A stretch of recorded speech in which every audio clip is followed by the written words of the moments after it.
The Natchez is a painting that depicts a moment of tenderness and tragedy in the lives of a Native American couple and their newborn child.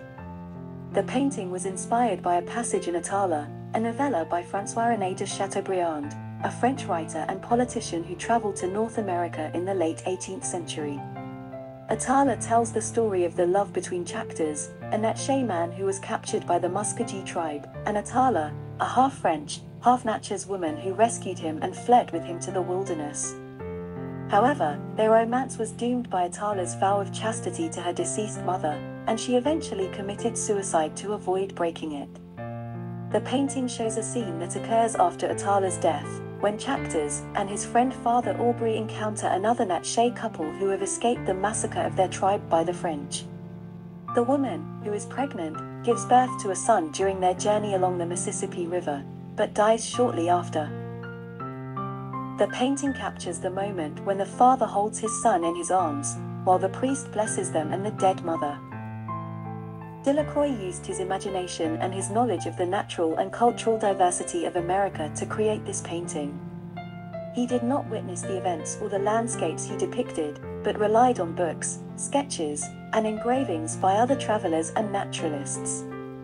He also borrowed elements from other paintings, such as the composition and the gestures of the figures, from his own earlier work, The Massacre at Chios, which showed the suffering of the Greeks under the Ottoman rule. He also drew inspiration from the classical paintings of Nicholas Poussin, especially The Plague at Ashdod, which portrayed a biblical scene of pestilence and death. Delacroix used vivid colors and contrasts, expressive brushstrokes, and dramatic lighting to convey the emotions and the atmosphere of the scene.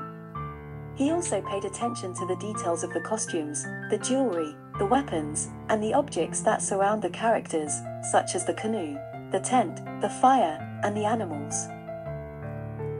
He tried to show the beauty and the dignity of the Native American culture, as well as the cruelty and the injustice of the colonial oppression. The Natchez is a painting that reflects the romantic sensibility and the exoticism of its time. It expresses the themes of love, death, nature, and freedom, as well as the fascination and the sympathy for the noble savage, a concept that was popularized by Jean-Jacques Rousseau and other Enlightenment thinkers. It also criticizes the violence and the intolerance of the European civilization, and celebrates the spirituality and the innocence of the primitive peoples. The painting was well received by the public and the critics at the Salon of 1835, and it is now considered one of Delacroix's masterpieces. It is currently on view at the Met Fifth Avenue in Gallery 801, where you can admire it in person if you have the opportunity.